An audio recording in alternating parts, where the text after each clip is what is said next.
All right, so we're still missing a few people that registered for the class, but we'll get started just to not keep everybody waiting here. We'll start with some quick introductions. Really, thanks a lot for joining us tonight, everybody. We've got a couple of great people here to talk to you about just the mental approach to high-level sports and again, kind of high-level academics as well. So a lot of you know Dr. Nick Molinaro. You know, he's been a pivotal part of our Centercourt 360 platform from the beginning. So he's done a number of sessions so far with us. I think I see a lot of familiar names here. So I know a lot of you are familiar with Dr. Nick, but I'll ask him to kind of give a quick intro just for those of you that do not know him. We also have Mark Glicini joining us today. You know, Mark has got a tremendous story, both you know, his background in athletics and academics, and just his transition from, you know, higher level professional sports to his new kind of you know, goals and aspirations of getting involved in the mental coaching business. So we're really looking forward to talking today, and I'm going to turn this over just Dr. Nick, maybe give people a quick introduction, and then we'll let Mark intro, and then you guys can get started. Thanks very much, Matt. It's a pleasure to be here again and to be with certainly what I would describe as someone that I've done a little work with, but also a colleague, Mark Glicini. My background, most people are aware of my work in golf just because of my work on the media, but I've actually done some work in lacrosse as well. I've worked with Yale's team the year prior to them becoming national champs, worked with their coaching staff. I've also worked with the coaching staff at Johns Hopkins with Dave Petramala, and currently with the defensive coordinator at University of Michigan. Also a little work at Lafayette and Washington and Lee. So some experience with lacrosse programs there. Also working with some very talented high school athletes as well. Mark? Yeah, hi, everyone. My name is Mark Glicini. I'm originally from Mahwah, New Jersey. I played 4 years of 3 sports: football, basketball, and lacrosse at Mahwah High School. 1 year of prep school at Deerfield Academy in Western Massachusetts. 4 years of varsity lacrosse at Yale University. And now I'm entering my 5th year of professional lacrosse, both outdoor and indoor. And now I work as a mental coach, certified fitness trainer, and nutritionist with high-level athletes as well. So I'm very excited to be here. My mentors ever since I got into college, and I'll get into it a little bit more later on, but my first taste of the mental game was as a junior in college. I had a mental coach named Brian Kane, who introduced me to a second mentor named Dr. Rob Gilbert in the applied sports psychology realm. And lucky enough, he introduced me to Dr. Nick, who's been a blessing to know, to get to know, and to work with. So I'm very excited for this conversation. Great. So Mark, let's start with you, get some more information about some of the things that you've done when you were at college in terms of mental preparation.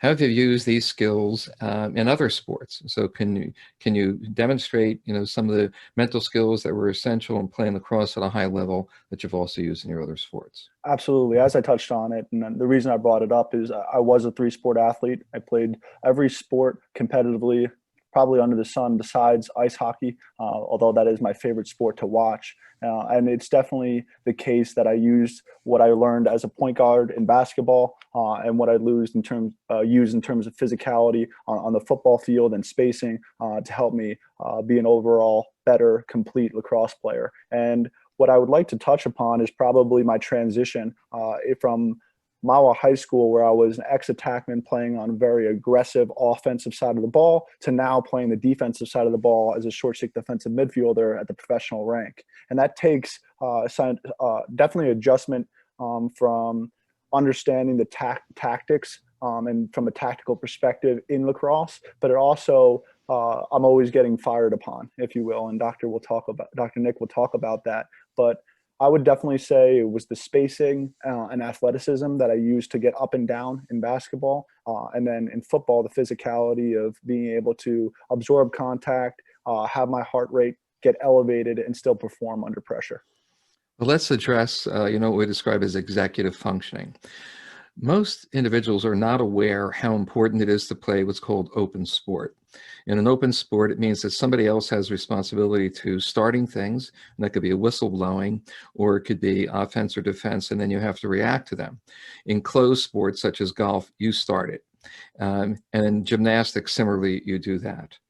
Baseball, the pitcher will begin the process of the play. So you can see that in open sports, what's required is what's called executive functioning. And there's a high correlation between high performance athletes and being able to use executive functioning cognitively, which I'll explain. And that's why there's a high correlation between that and academic performance. So one of the reasons why I'm drawn to sport is because it is truly the only competitive arena. Business is not competitive because if you have more money, you make more money. Education, sometimes you can have different teachers who grade students differently, so it's not as competitive. When you're on this field, the field's the same size, you have the same number of players, and it's true competition. Now, in executive functioning, one of the things that you've had to do well, Mark, is being on whatever side of the ball that you are, on offense or defense, is that you have to be able to stop yourself from doing one thing and do something different. You have to be able to anticipate. You have to be able to analyze and evaluate and do this very swiftly. Clearly, there's a high correlation of that in sport and what eventually turns into other career decisions if you're not playing professional sport into business. So can you talk a little bit more about how you're able to shift and be able to make that adaptation to a new position? Sure. And I would say I still use it to this day when I'm working with high school and college athletes and teaching the sport of lacrosse. I teach the sport of lacrosse within three things: speed, spacing, and timing. And I say, as a defender, for example, something you want to do is match speed. As an offensive player, you want to change speed. And I love that the art of war, the art of competition, as you brought up, is that deceptive analysis, right? And as I have gone through the ranks, I have more hours and time of watching film. I still remember the days of being a freshman and sophomore at Yale, where I was transitioning to the defensive side of the ball, and my coach at the time, Coach Andrew Baxter, was talking about, Mark, you need to come in and watch film more, right? And it allowed me, at first it was like pulling teeth, right? But it allowed me, the more I became obsessed with watching film, it allowed me to take these snapshots in my head of where I would want this next opponent to go on the field where he was less comfortable, right? Where has to think and act, and no peak performer can really think and act at the same time, right? So I can't always deter them completely from scoring or getting to where they want, but I can push them to the side of the field that they would be more uncomfortable. So in that transition from offense to defense, I've used what I want as an offensive player, and used it against the opponent that I'm playing, knowing that, oh, this is what they want, and I'm going to use that against him, and anticipate if I can put him in this scenario, then that limits the amount of things that I need to react to, rather than having a world of different things to react to. Explanation of reaction, which is essential in the sports that you've been playing. Now, at high levels, as you were describing, that you're not thinking, so that process is affected by two mental processes. One is the subconscious mind. So you can't think quickly enough to say the words. Like when I'm speaking now, I'm not thinking of every word I'm saying, and certainly at a high level performer, you're not doing the same thing. And the other is intuition. Now, intuition's definition is knowing without knowing how you know. So when you start to make a move, and if someone asks you, how did you know that that was happening? You might have some answers to that, right? Because you might be looking at, whether their hips or their stick, whatever you're trained to do. But then you find yourself moving before you're even ready. That anticipation is an intuitive process. Now, with all the experiences that you've had, as an athlete from junior high school all the way up to the pro ranks, you've been gathering a ton of information, and you've recorded all of that in your mind. And that switch gets turned on. One of the reasons why film is so important is that you can actually slow it down or focus on one portion which you were not aware of, that you were even aware of when you made that decision. Have you had an experience like that? Right. And I would say I talked to some people, even at the professional rank, the offensive side of the ball, where they say, no, I don't like to watch film because it makes me think too much, right? Where on the defensive side, it allows me to see the strengths, especially, as you said, when I slow the film down. And when I play them for a second time in the season, then I say, okay, now I know based on my prior information. One of my mentors uses the term information changes probability, right? If you're talking about baseball, for example, and an individual is more or less likely to hit the ball with runners on versus not. So that more information changes the probability of the outcome, right? So I would say I use that a ton in terms of film, but also as the season goes on and as the years go on. What can I do? And I was talking to Brody Merrill, who's one of the legends in the game. He's 38 years old, and although his physical body is slowing down, he's seen it all. He's almost a 20-year veteran, and he can use that information that you were talking about to really just to know what to do rather than trying to think and act at the same time. We're going to talk about one other part about the conscious subconscious mind, then I want to move on to my next question. So that when you're at your highest level of performance, it means that you're not thinking. So we would describe that as the subconscious mind and its influence. Now, pressure is influencing performance. I mean, actually, some professionals in my field don't believe that pressure exists anywhere outside of what's going on inside of your mind. So when Brady, rather, I think you know who he is, right? So when he's throwing that pass down the right sideline, over the outside shoulder, he's throwing that ball the same way from the very first throw of the game until the last 2 seconds. That doesn't ever change. What does change is what happens with the pressure and what goes on with your mind. Now, the important piece that I focus on in getting players to be ready for performance under pressure is how to move away from the conscious mind influencing performance. So we have to make sure that the conscious mind is not interrupting, and there are skills that we would work on. Any comments about that before I move on to the next question?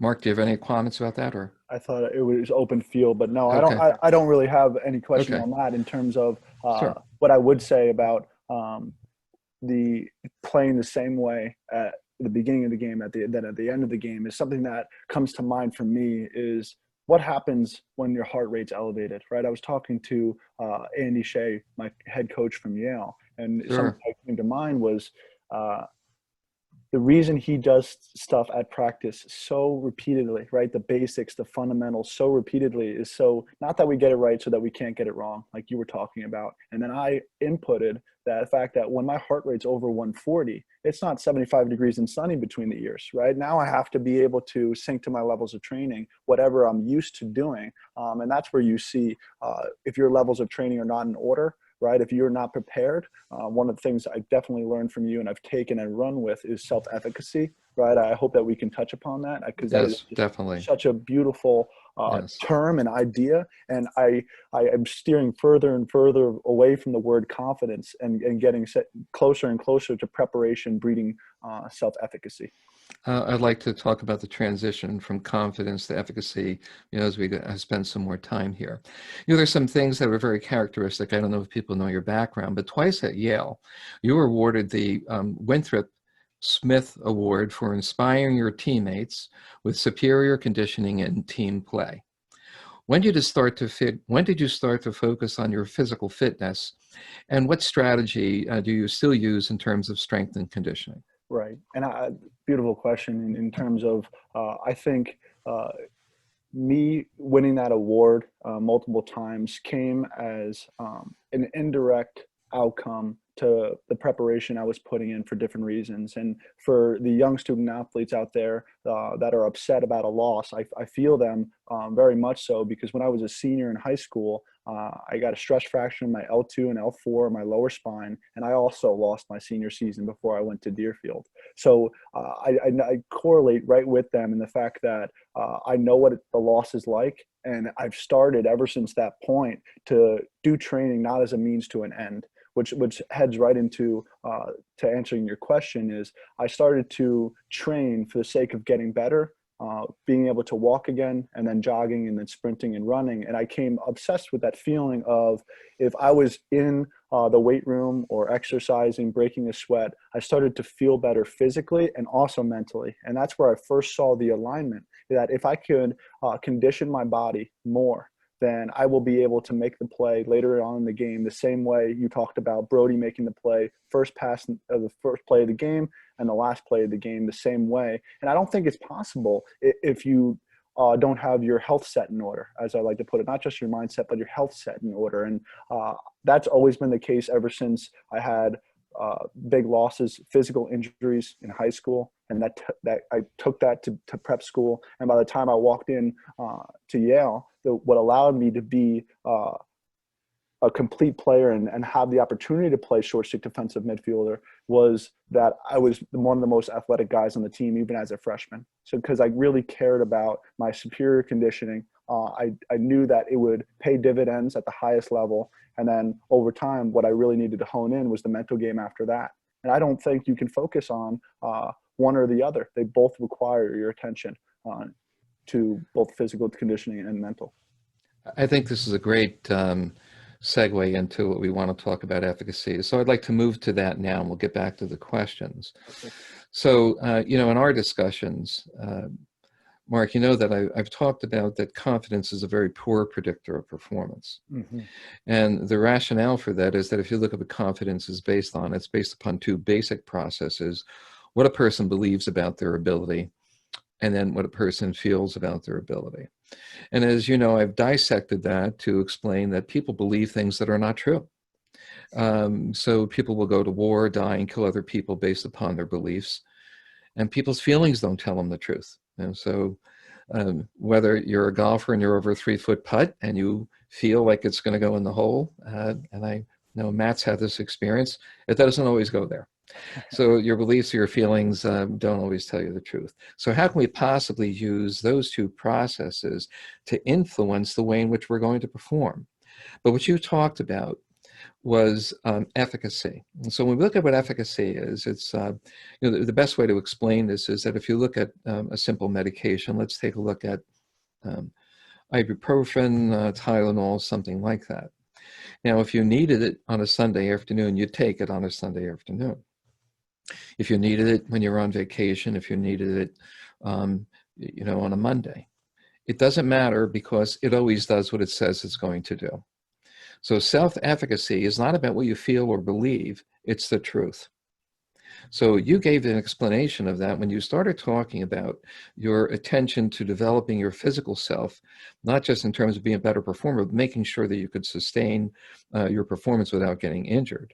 So you can address that a little bit? Yeah, that was perfectly put, right? And I've become obsessed with the truth. And I think it's a very fragile thing for very, very young athletes and high school athletes to be dealt the truth, right? Because it's very important that your love for the sport and your passion for the sport stays in it, right? And you don't want to pull a plant when it's growing, right? But once you get into the high school and college level, I had the opportunity to speak to Anson Dorrance, UNC women's soccer coach, and he talked about how competitive fire can take you all the way through the high school and college ranks. And he's won 4 World Cups, so he knows what it takes to win on the world stage. And competitive fire is not enough. Why? Because everybody has it. And then the elements that come into play are love of the ball, right? Would you play with the soccer ball even if there was no practice, right? That takes me back to my point that everybody's lost their season here, right? So are you going to get bitter or are you going to get better, right? And you have this opportunity here to get better and to get back to the word that you said, efficacy, right? What is your truth yesterday and can you beat it today, right? Whether that's a time in a run, whether that's a weight pushed in the weight room, right? So these are all truths that you can set for yourself, right? It means nothing. True nobility is being better than your former self, right? So that's what I've always focused on. And as a byproduct, right? A byproduct is it's allowed me to play at the highest level because I was never chasing 2 rabbits. I was beating my prior self, chasing the truth. And that has allowed me to grow in a way in which I'm only worried about who I was yesterday, the efficacy part. Well, let's talk about the efficacy and then the future, right? So no one can do anything that they don't have the potential to do. And no one's going to run a mile in a second. So you only can do what you have the potential to do. Now, if you put that together, if the person learns how to exercise their potential, we won't be able to get into all of that in terms of mental process and preparation. But if you use that, then if you've done it once, the potential exists. There's a very interesting statistic that the highest level performers, including this guy Glicini, are only at their highest levels 10 to 15% of the time. That's a small number. Now, certainly Mark's 85% at lacrosse is certainly better than my 85% at lacrosse. So if he's at the 85th percentile, he's performing at a very high level. But when you look at the fact that most humans never reach all of their potential, we believe that we only use about 30, but in high level performance, you're only at that level 10 to 15% of the time. So no one's 100% of the time. Max is 85% of the time. Now, the reason I'm saying that is when we look at what the truth is, that if you know what your abilities are and you know that you've demonstrated potential and you haven't exercised that with consistency, that should be inspiring. This should be about the belief about truth, but this is not based upon how you feel. So let's segue now, Mark, into another concept that we want to talk about, and that's your explanation of high character and leadership. And this is based upon some information that is true about you, right? So in the Premier Lacrosse League, you've received the Jimmy Regan Teammate of the Year award. So can you talk a little bit more about that and being a teammate? Yeah, it's been very interesting receiving the question of how to be a good teammate. Ever since I won that award, it's very difficult to put into words, and I've had to think about it a lot. I've been doing some research on what other people think a good leader is about, and then using hierarchical thinking and combining it to say, is that what I do? And Tom Brady had a good definition for it. Tom Brady said, a good teammate is somebody that I don't have to waste any of my mental energy on. I know that they're going to take care of their part of the locker room. I know that they're going to show up on time. I know that they're going to do everything. And I would say I'm that person that does bring 2 pairs of socks just in case one's forgot them, right? And that is part of my personality and what I go out of the way to be a good teammate. But I would also say there is momentum to the whole thing, right? And we talked about my superior physical strength and conditioning, right? That was part of the pie, right? And I think this leads to holistic training. This is why I've cared so much to learn from you. I have insatiable curiosity to pick your brain about self-efficacy and attentional shifting, which I'm sure we'll get to, because I want to become the complete player. And if I can become the complete player, then I can be depended upon. And I think as a society, we believe that, and this is just me speaking in my opinion, right? I think that we believe that it's okay to be dependent upon others and others should depend upon us. But what if we're not ready, right? So if we can do everything to make sure that we're ready, right? Prepared, right? Preparation breeds self-efficacy. I go out of my way to be prepared, right? And that allows me to expend mental energy on those that are not maybe 100% prepared. I'm allowed to dive in deeper about that and focus on empathy for others, right? What's going on? Something that I worked with Dr. Christina Fasari on is she's looked at my Myers-Briggs and said that I'm either a troublemaker or a troubleshooter, right? So I go out of my way to be a troubleshooter, right? And and what I mean by that is when we're at practice, I'm asking people how their mom's doing, right? I'm asking them what's going on in your life, right? Because to think that your life outside of sport means nothing to when you step between the lines is wrong, right? Dr. Christina Vasari talked about the importance of relationships. And I used to think when I was very, very young that my life off the field and on the field are completely different and I should compartmentalize them.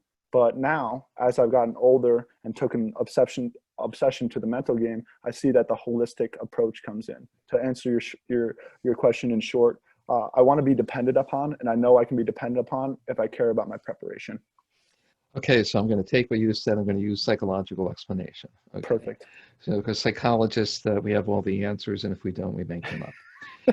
So that what we're looking at here is a sense of belonging. So when you talk about, being a really good teammate, and obviously you receive that honor for a good reason.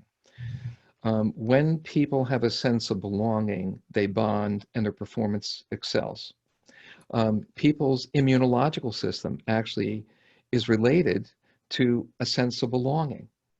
And so when you look at group functions, whether we're looking at families, whether we're looking at friendships, relationships, teams in sport, teams in business, what's critical about the leadership is to foster a sense of belonging. Now, the only way people will feel like they belong is if they're understood.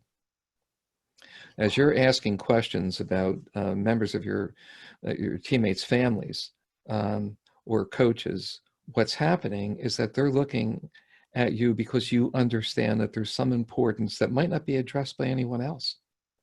And what that will do is draw them closer to you.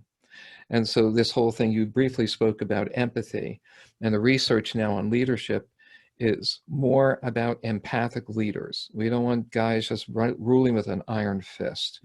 We want people now who are utilizing those kinds of resources of demonstrating understanding, because it will help the team belong.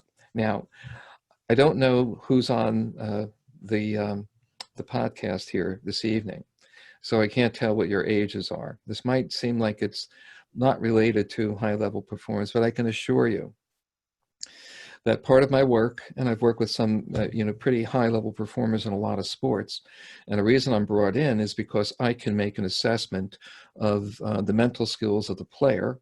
And so in recruiting, sometimes this occurs. And even if the coach isn't asked me for it, if I'm working with a player, I'll give the information to the coach so they know what I know about the player. Most coaches, recruiting coaches, ask two questions. What's the kid like off the field, off the court? And what are their families like? Now, the reason I'm bringing this up is because unless you have had the experience of really belonging and making sure that that takes place and have the responsibility to your teammates, the team will not function at its highest level. And either will leadership, and either will you. I want to make a small point about that, because that was beautifully said. When I was a freshman at Yale, or I guess becoming a sophomore, we had won the Ivy League championship the spring before, and we had a Ivy League championship banquet for the teams that had won the prior year. And President Salve, who had taught psychology in the past, brought up a term called burging, and it's BIRG, basking in reflective glory, right? And I came to understand the importance of, if someone has success, whether it's a friend of mine or a teammate or even a competitor, if I can find a way to bask reflectively in their glory, then I will gain from that too. And rather than looking at life as a zero-sum game and the fact that they're happy, therefore I can't be, basking in reflective glory and adding that term to my life, burging, has allowed me to find success in my life. So I just wanted to add that, because in you asking those questions, what's the kid like, what's their family like, it just shows that we're not in a silo, right? We're part of a bigger and belonging, Right. like you talked about. Right. Great. Great. Well, I think that this, can kind of help us introduce this whole process of holistic training, right? So we can look at the simple stuff, which is simple, meaning simple versus complex, not easy versus difficult. Mm-hmm. So things might be simple and not complex. Degrees of difficulty might be great. Right. So when we talk about holistic, and the simple things that seem to come up there are, oh, you're talking about the mind-body thing. Well, I'm talking about the mind-brain body. It's not just the mind-body, it's the mind-brain body. And the brain is based upon, or the brain takes care of everything, right? So what we're doing with our thinking, what we're doing with our beliefs, what we're doing with our feelings affects all of our performance, because it actually gets mitigated through the brain. So you were talking about holistic training. So can you kind of tell us a little bit more about that? When did you get interested in that, and how are you using? I mean, I know that you're certified in nutrition, and you're a certified trainer, and you're a mental coach.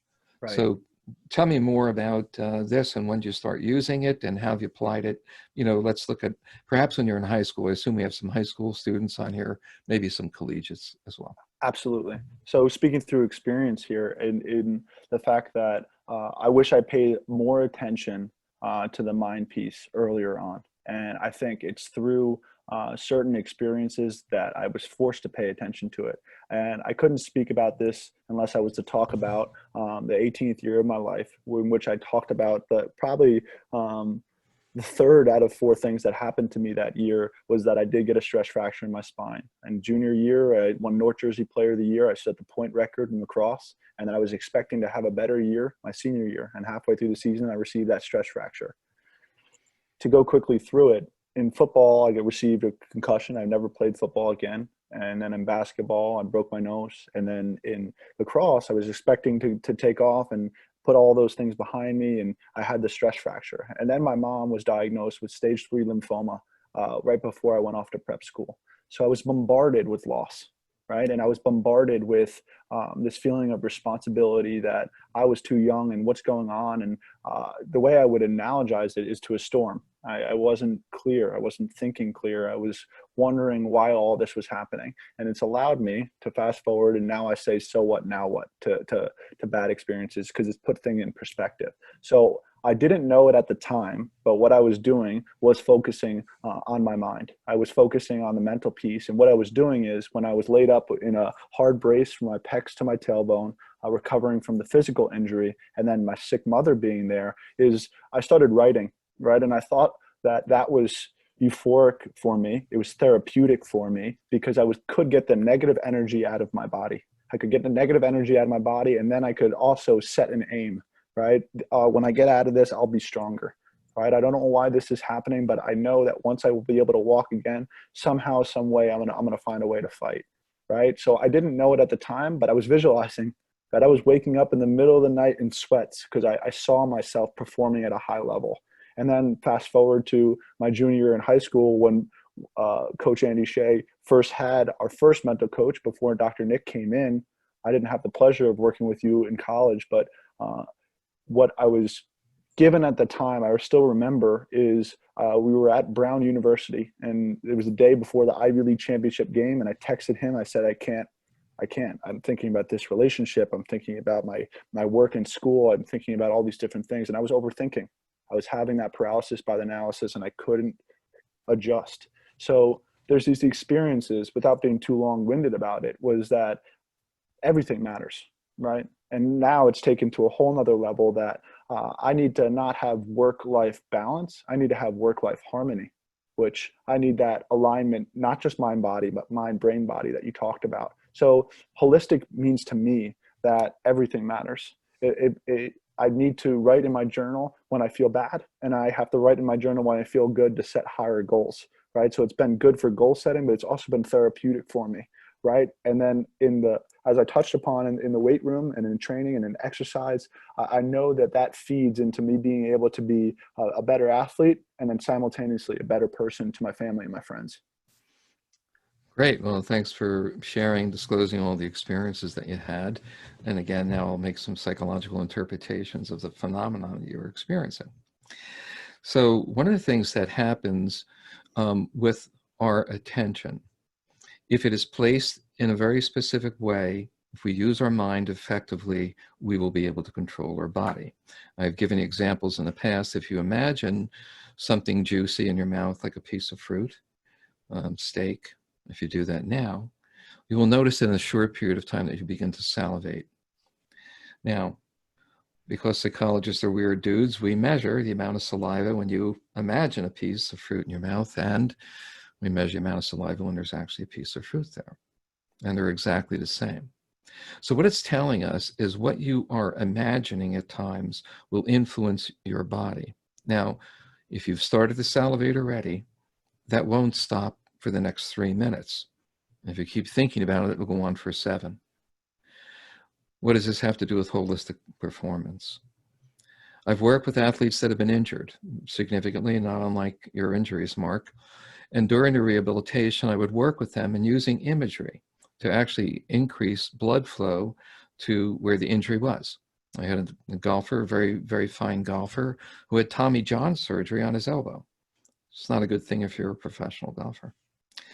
So during his rehabilitation, I worked with him. I actually used some hypnosis, and we influenced his mind-brain interaction to increase the blood flow around the injury site.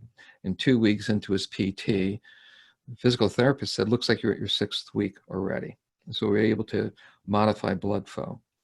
In the simple example of imagining a piece of fruit, and your brain now is responding to that. Can you imagine if you dropped the ball? Can you imagine if you didn't get yourself in position, if you missed a throw? And if you start to anticipate that, your brain is actually going to tense up your muscles as if it already occurred. So while we have the opportunity to train individuals, certainly at a young age, where we can help them develop pathways about being able to learn that what you imagine may actually influence your performance. There was a study done with 7th graders, and there were 3 groups. All 3 groups, matched for age and for gender, boys and girls, went into the gym. And for 3 days that week, for about 20 minutes, they lifted weights. And they figured out, you know, to a rough degree, how many pounds they could curl. Now, the first group went back in and exercised for the next 2 or 3 weeks, 3 days a week for 20 minutes. The second group did nothing. And the third group did not go into the gym, but imagined lifting the weights and imagined lifting more heavy weights. At the end of the 3 weeks, they went back in and they measured the performance. The first group, I think, was able to lift 5 or 7 pounds more. The second group that didn't do any training, there was no growth. And the third group, although they never picked up a weight, and they imagined what it was like and how they could force themselves into doing things because their attention was so directed, I think was able to increase their weights either by 3 to 5 pounds. All of these are examples of holistic training, right, Mark? Absolutely. So where we're using the mind, brain, body, we don't want to miss the part about the brain.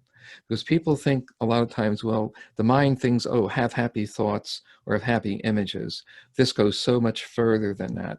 And certainly in my training and your training, we know that we have to make sure that we're training the mind-brain interaction to influence the body. That's holistic. And what I was talking about, in the fact that you think that everything doesn't matter and that you could put things to the sideline and only worry about going to the gym, and it's okay if you go to bed upset and negative thinking, right?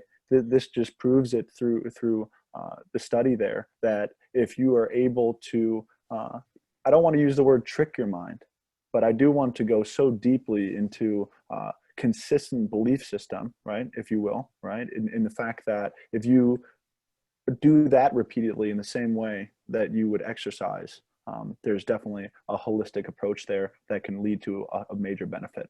Well, we're talking about truth here, right? So it's not even about trickery, right? So you're telling yourself the truth. These things are essential. Let me, if it's okay with you, just literally do an intentional shift here to give people a good example. Perfect. So the reason that we're talking about attentional shifting, and certainly my work with lacrosse players, is that when I started talking about executive functioning, which is your ability to stop yourself from doing one thing and switch, as one portion of executive functioning, to switch your attention to where it needs to be. Now, we need to make sure that that attentional shifting is quick. We need to make sure to some degree that a lacrosse player can be distracted. Because if they're not distracted at times, they're not aware. And if they're not aware, it's not a good sign. Now, the ability to stop yourself from being distracted by things that are not relevant is an important portion of training. And so a lot of the work that I do is around being able to shift your attention. So this is a true example. It's about a high jumper and not a lacrosse player, but you'll get the point. So she came to see me. It was her senior year, the day before the county meets. And in her junior year, she jumped 5'4". In her senior year, she was jumping 5'2". So she came to see me. She said her coach said I should talk to you about confidence. And I said, well, we're not going to talk about confidence. She says, we have 1 hour. We're not going to talk about confidence. So tell me what's happening. So she showed me her video. And what happened is she was going over the bar. She picked up her head, her butt dropped, and the bar fell off. So I said, can you keep your head back? She said, yes. I said, that's all you have to do. We're not talking about confidence. We're not talking about winning. So for the next 45 minutes, I work with her, shifting her attention from her concern about her performance in jumping higher than she had jumped, or how she felt about how she was going to jump, to literally something that she had control over. The efficacy, the truth about her ability to keep it down or back was present. The next day she jumped 5.6. So it's a very important example that we move away from things that may be beliefs that are not true. Confidence is not a good predictor. Efficacy, and certainly we can talk about grit. But in that example, what I was able to help her do within a short period of time is place her attention where it needed to be. Now, it's not the same thing in lacrosse, because in high jumping, the bar is not moving and nobody's going to try and knock you down. In lacrosse, you have to be able to shift your attention very quickly, but it has to be based upon the truth of how you gather information, that being distracted is an essential component of being a high-level lacrosse player, and at the same time, being able to bring your attention back very quickly. Mark, you can address that, and that's what attentional shifting is. And I would say this is where I come back to the importance of training the same way you'd be out there, right? Because it's not the same to try to rise to the occasion. I've played now in front of massive stadiums with a lot of people. And like I said, my heart rate is very elevated. And I still remember the days of my first shift at Yale, in which I ran on, perfect pass to my stick, and you would think I had a tennis racket because I dropped it and the ball almost went all the way back to the person that threw it to me, right? So I've been there, and in the level of, I was so concerned with how I felt that I was not focusing on what could be controlled, which is that I've been there before. The truth is that once I caught this ball, I was thinking about what I would do next rather than be in the present moment. So my attention had been everywhere but where it needed to be. In that, I like talking about that negative experience that I had, because if I know what it's like to drop a pass, and the reason why I dropped the pass is because I was thinking about what if, or who's here, or every single thing that I could be distracted upon, like Dr. Nick talked about, rather than focusing on what I can control, which is I knew I could really run fast. I knew it could be really evasive. And I was focusing on the task that if I wasn't thinking about it, that wouldn't even, there's no way I would have dropped the pass. Yeah, great. Well, I'm going to ask you one more question. I want to make sure we leave some time, in case anyone in the audience wants to ask us something. And then if not, then I can go on and make up some more things, but I'll give you some other things to pay attention to.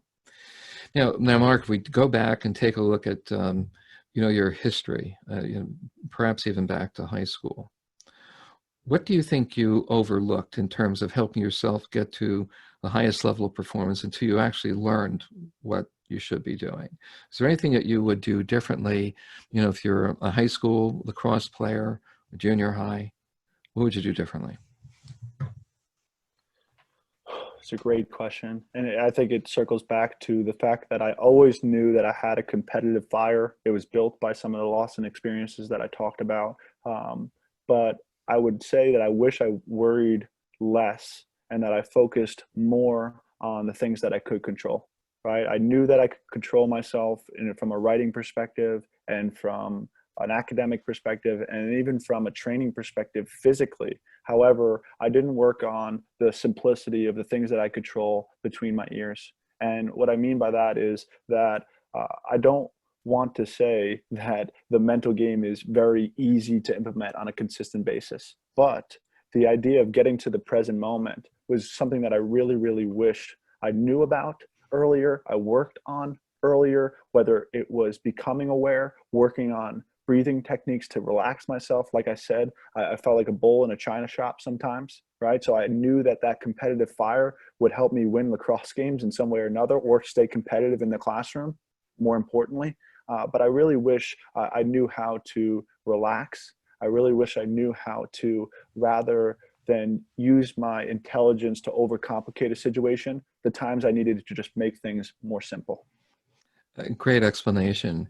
And, both you and I are appreciative of what Matt Rizzuto is doing here at Centercourt and 360. I'm pleased to be part of this program. I've participated in others, but I've never been to one that's so robust in integrating this. Absolutely. So part of what we're trying to do here is to take a look at how the brain works. So let's spend a few moments with that and then open it up to some questions. So, there is what we describe as the feeling brain, which is on the right side.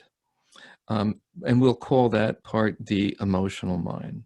And on the left side, is the analytical side. That's the part where you're making decisions. And so that's the way the brain is set up, and the mind seems to be functioning like that, except that there is now called the wise mind.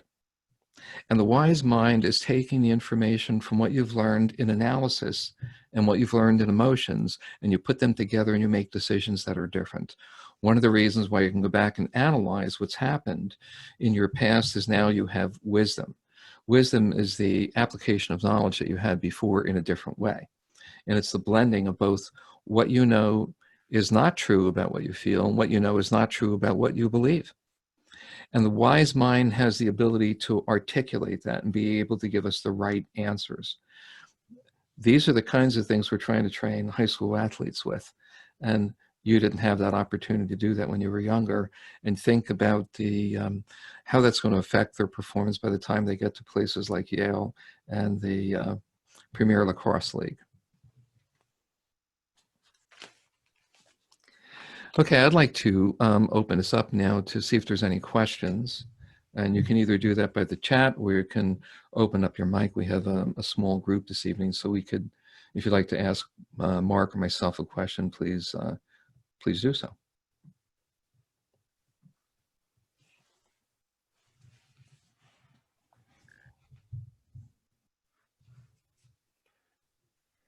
And Dr. Nick, as we're waiting for a question to come through, and just to lob you one, what would you say, especially for the younger athlete, let's say the high school athlete, is the biggest problem you come across, or most prevalent? The most prevalent is, performance or anticipatory anxiety. Their worries about what's actually going to occur before it actually occurs. And what they don't understand is what we might describe as pregame jitters. And they focus too much on anxiety, and they don't understand that that's actually part of arousal. So before every event, high-level athletes are going to become anxious. Now, if you keep your mind focused, as with this whole attentional shifting piece, is you bring your attention to where you need to be.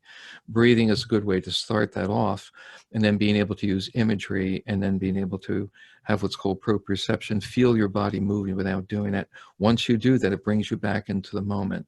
So I would say the number one reason why most athletes see me, outside of injuries and rehabilitation, and the rehabilitation is sometimes mental, getting back onto the field, but anxiety, either anticipatory, what's going to happen, or performance, when I'm in the midst of performance, I don't perform well.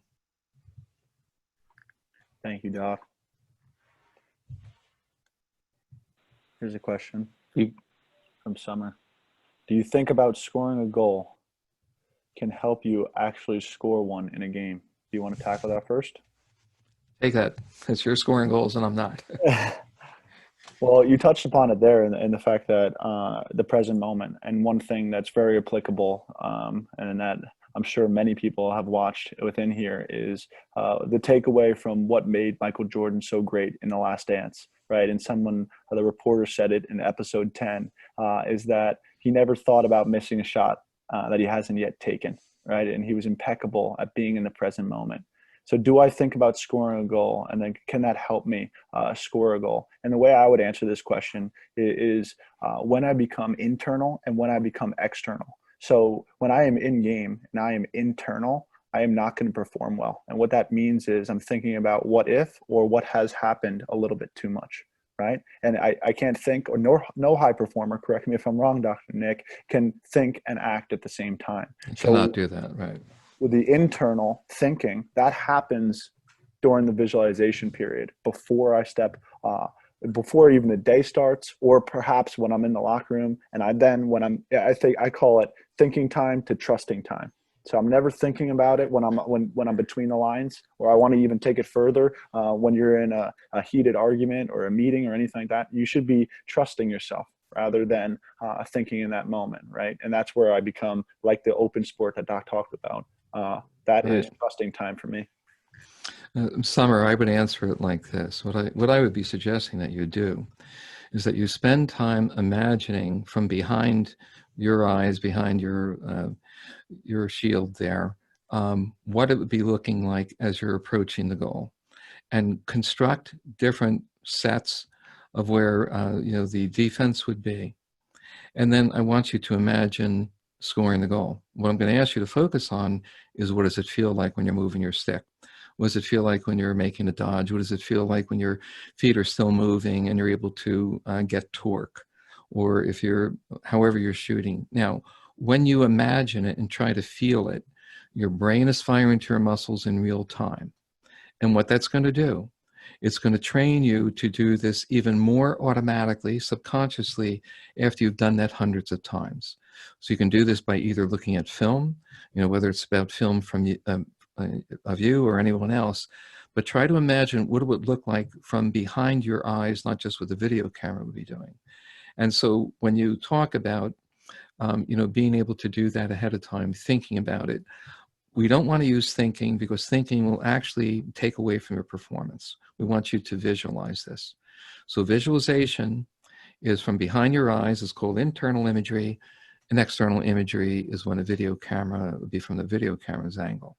But I'd like for you to imagine it from behind your eyes. And then I want you to add this thing called proprioception. What does it feel like, to move the stick? What does it feel like to move your body?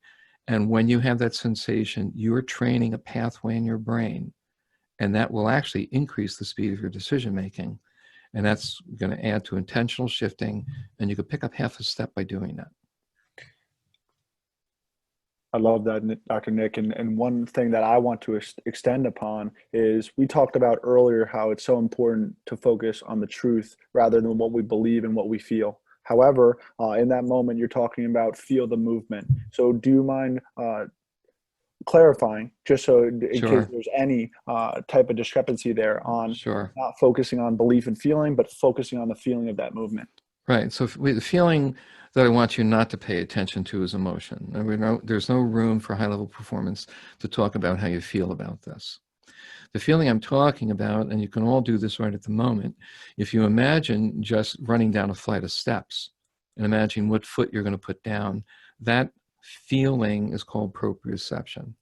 Now, that's the one we're talking about. And if you work on having a sensation of moving your body in a very specific way, so perhaps in a dodge, which foot do you use first? What do you do with your body? How do you torque it? How do you move your shoulders? And literally try to have a sensation in different parts of your body for different aspects of your performance. When you feel that in your body, not emotions, which is in your mind, when you feel that in your body, you will increase the speed of decision-making and execution and optimally your performance. Great question, Mark. Thank you. Beautifully said.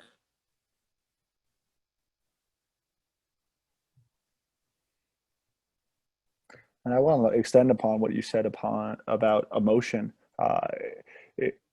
I think about that often outside of the game, of course, is that there's no really room for emotion when you're out there, and you should be task-oriented, action-oriented, right? If you get caught up in your emotion, that's a whirlwind, that's a storm, even if it's 75 degrees and sunny outside. So I really want to clarify through experience that I know what it's like to get emotional on the game, and there's no business bringing your emotion onto the field. It's I think it's misunderstood, because I think when confidence is used, and it's used, how do we say, after making a mistake? Jack will address that in a second. So this whole thing about feeling, which is part of this whole confidence thing, and if you feel like you can perform at a high level, you will.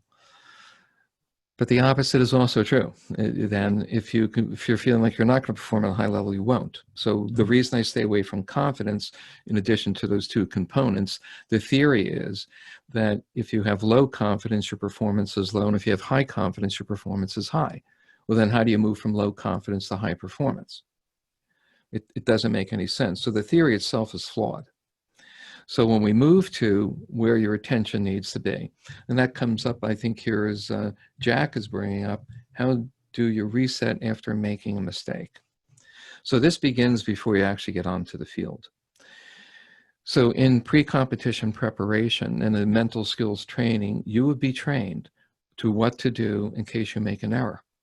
Now, most of you are not being trained what to do if you make the error. People are going to say, shake it off. Well, if I said to you, don't think about pink elephants, what are you thinking about? So if someone says, shake it off, don't think about it, that's not going away. However, if you trained yourself that as soon as you made the error, that became the trigger for high-level performance, you would bring yourself right back into what you needed to do. So let's imagine a Navy SEAL. Now, a Navy SEAL has his target in sight, and he misses. Do you think he's going to get upset, or do you think he's going to take that weapon and do what he needs to do? If you're going to perform at a high level, this is not about how you feel. You're not going to be analyzing your errors at that point because you don't have time to do so. So you train yourself ahead of time that the error itself increases your attention. It's not going to increase your frustration or anger or energy to score. I don't want it to be like that. But it's actually going to drive your attention to execution at a higher level. You don't train like that. Most athletes are not doing that, but that's what we would do. So train yourself. Imagine an errored shot or an errored experience in your performance, and as soon as it has occurred, your very next action was appropriate high-level execution, and you will train your mind, brain, body reaction as a result of that.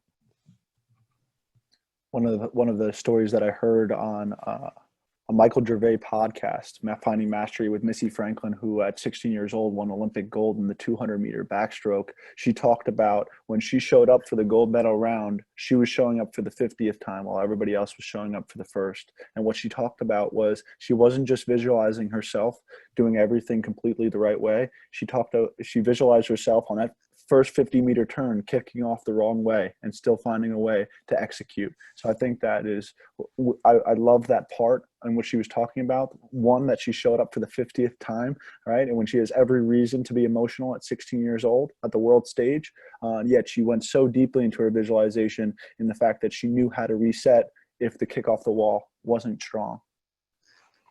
Great. Well, as we're coming towards an end here, let's say, how do you reset? And thanks for helping. Oh, golly. Okay, great. Resetting is key, and you can actually train yourself to do that. But you can train better if you're off the field by doing the exercises we're talking about, seeing from behind your eyes the error, and then imagining the experience of what your body would do in the very next movement, and you'll see your performance increase, no doubt. Absolutely. Matt, do you have any questions?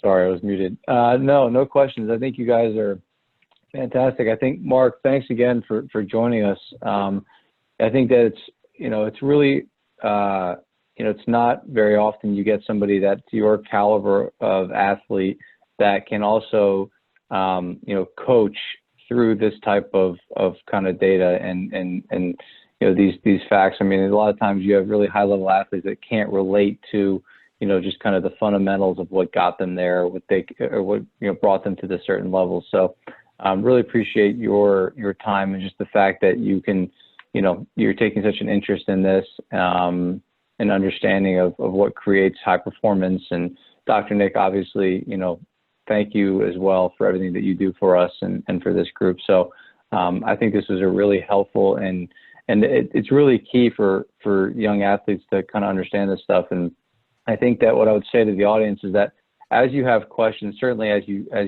listen to a lot here, and as you have questions over the next several days, don't just let those questions go unanswered. Feel free to send us an email.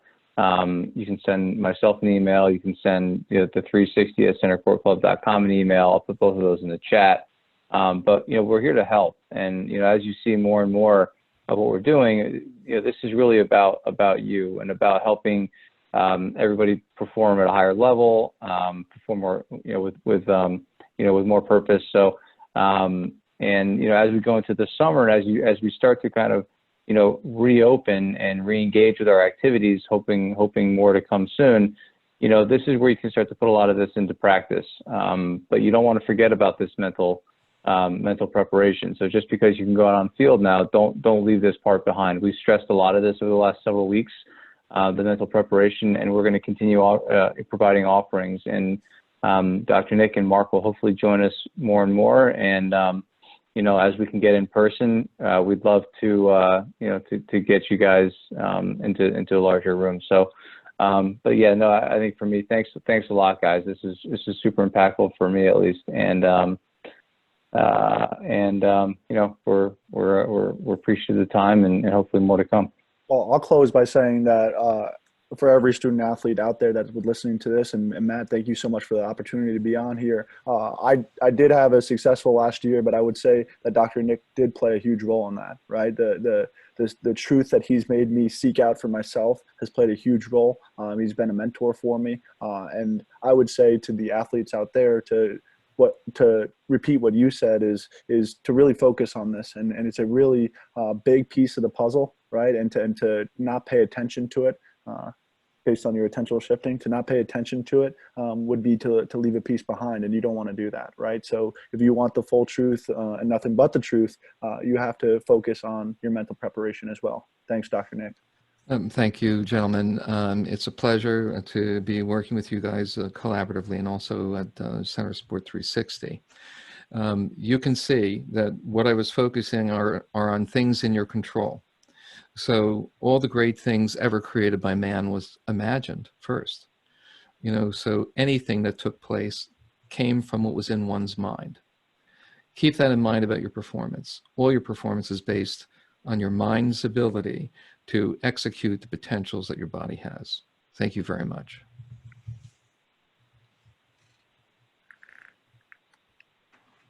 Thanks a lot, guys. Have a great night.